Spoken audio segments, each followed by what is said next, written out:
review a very important work by Professor Anjali Gera on memories and post-memories of the partition of India. The book, which has been published by Routledge recently,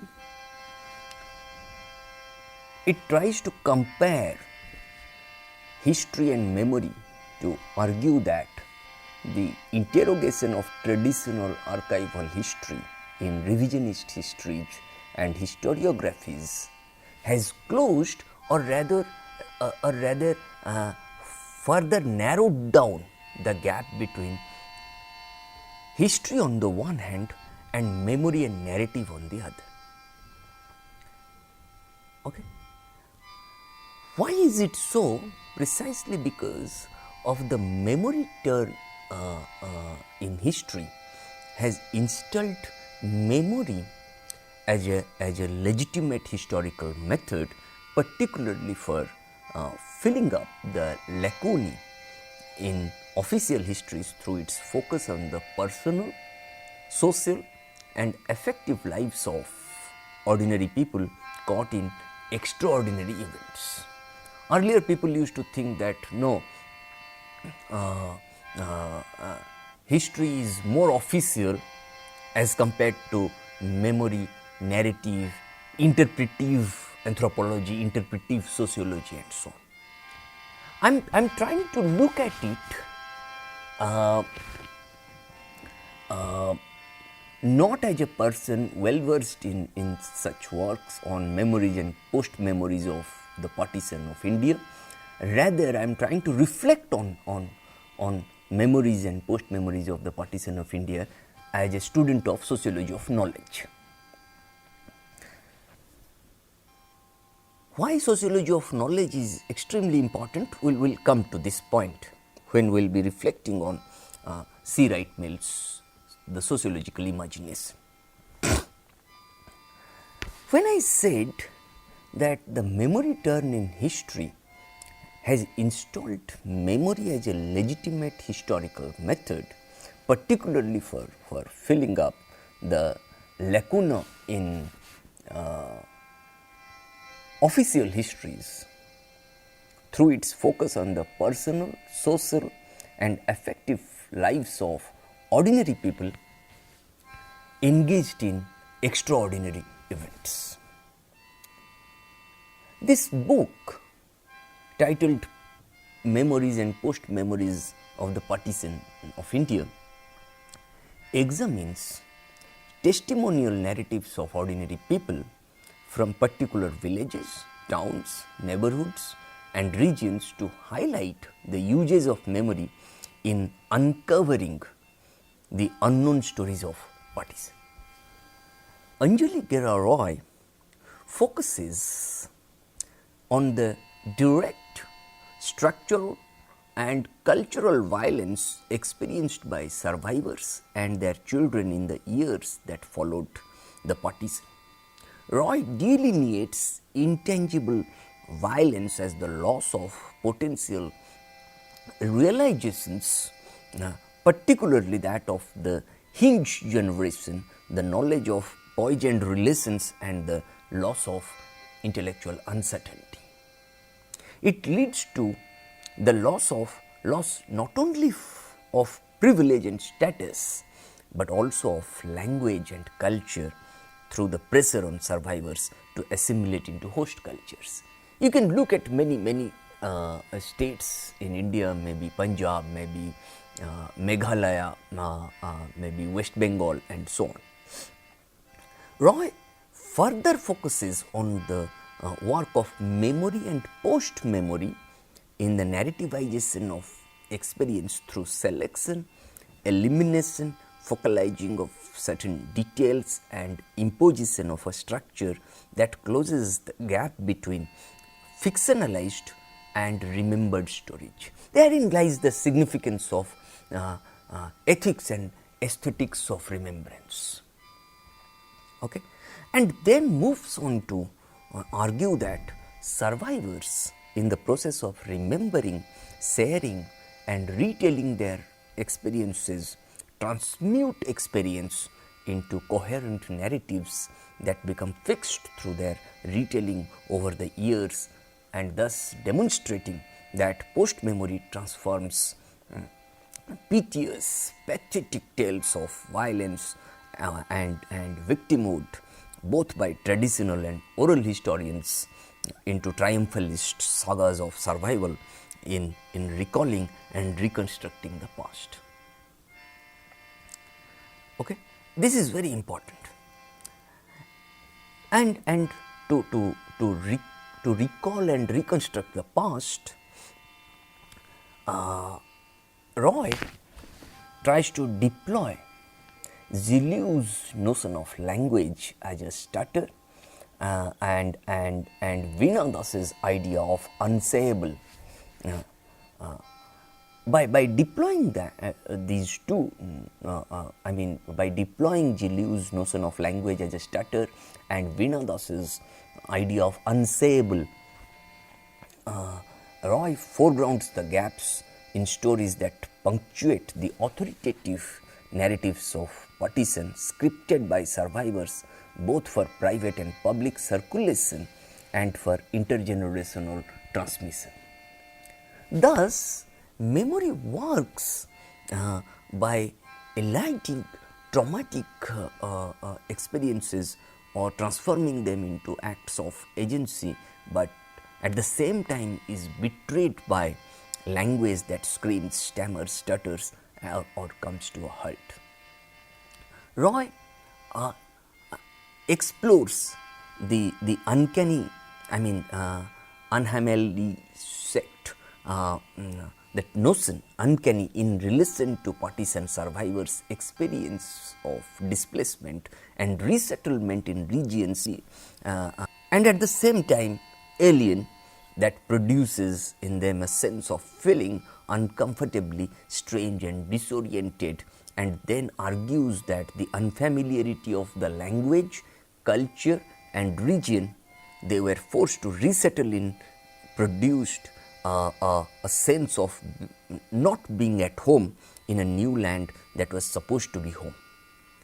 Vinas is not applying the ideas of the uncanny nature of the everyday to her work as a concept borrowed from psychoanalysis or philosophy. Rather, she is making the point that ethnography is about the indeterminacy of human communications and expressions as normal to the human. And in this way, how we relate to the others in our field and how we place ourselves in our own ordinary worlds mirror or shadow each other, and that this is a picture of thought in which it is not the hand that grasps at knowledge, but the textual body that allows itself to be marked by the pen of the other. This is very important.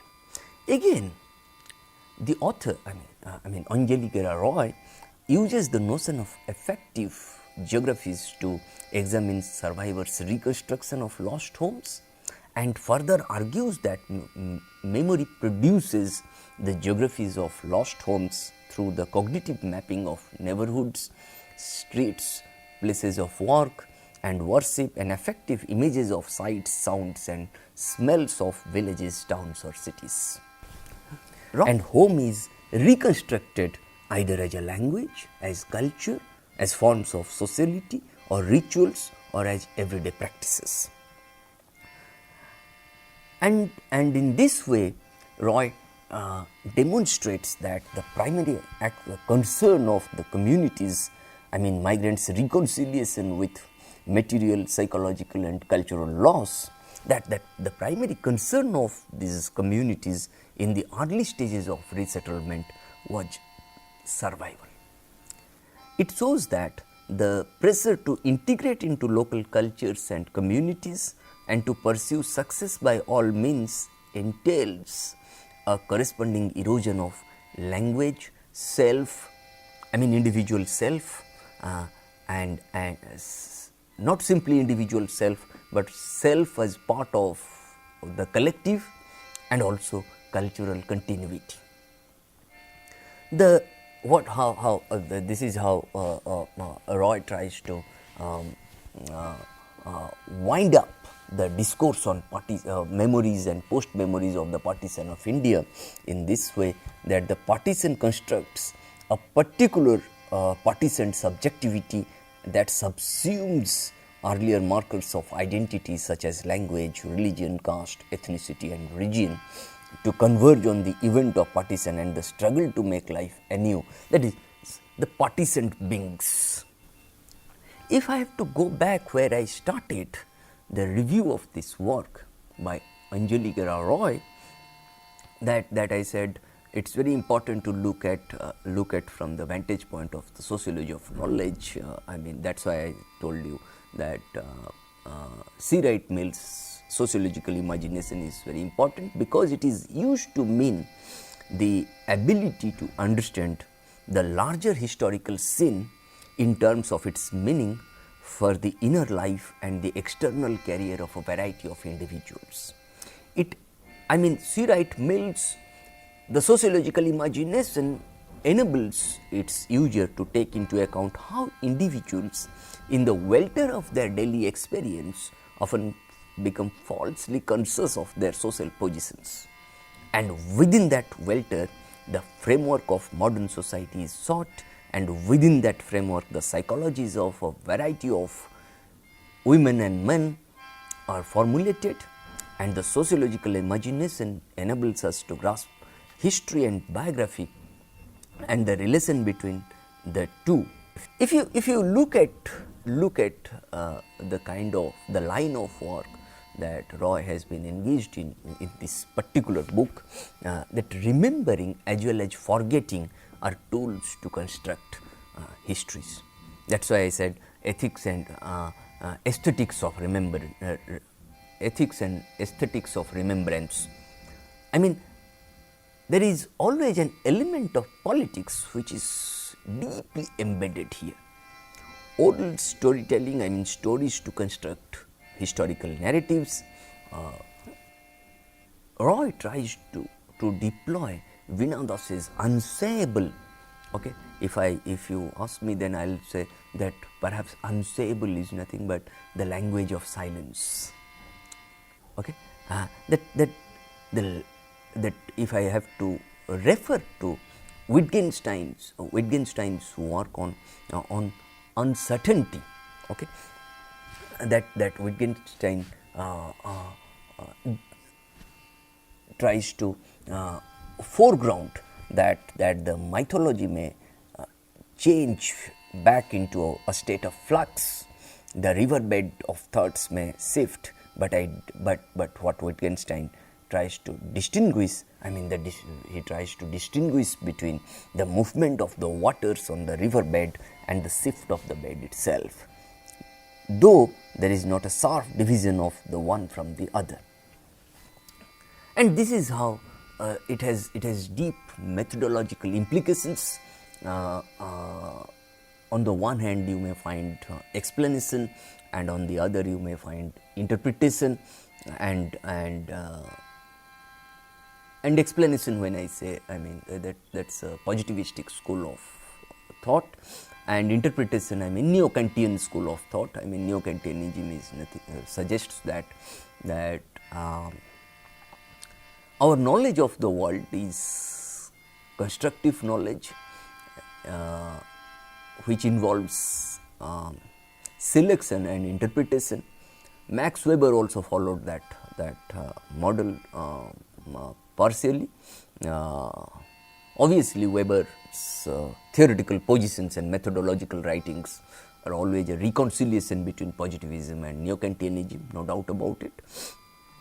And Roy's inclination towards such interpretive sociology, interpretive anthropology, Roy's inclination towards subjective perceptions, okay, that brings us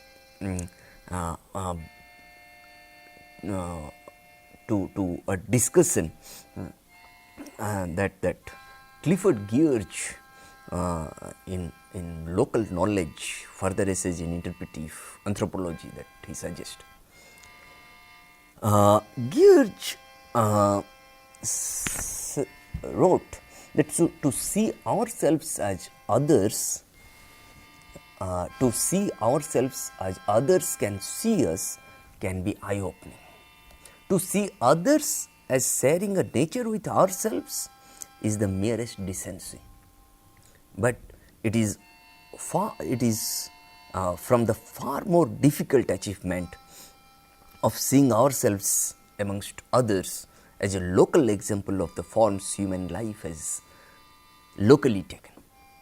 A case among cases, a world among worlds, that the largeness of mind without which objectivity, self-congratulation and tolerance a sham comes. If interpretive anthropology has any general office in the world, it is to keep reteaching this fugitive truth. That's what Clifford Geertz wrote in Local Knowledge, further essays in Interpretive Anthropology in 1983. Okay. Significantly, in his rumination on philosophical topics, Clifford Geertz speaks of the importance of the concept of forms of life as opening a pathway to trying to discover how in the midst of talk, people, individual people as a whole put a distinct and variegated voice together. Okay, and Veena Das, Life and Words, Violence and the Descent into the Ordinary, and if you look at Roma Chatterjee's work, edited volume, that Wording the World, Veena Das and Sins of Inheritance, they assume significance in the context of this kind of, this line of work. Needless to say, Veena Das shares in this philosophical and anthropological interest with voice, but the problem for Veena Das goes far beyond the protestations about freedom from overly deterministic models of knowledge. Okay, that's what Veena Das wrote in Life and Words, Violence and the Descent into the Ordinary.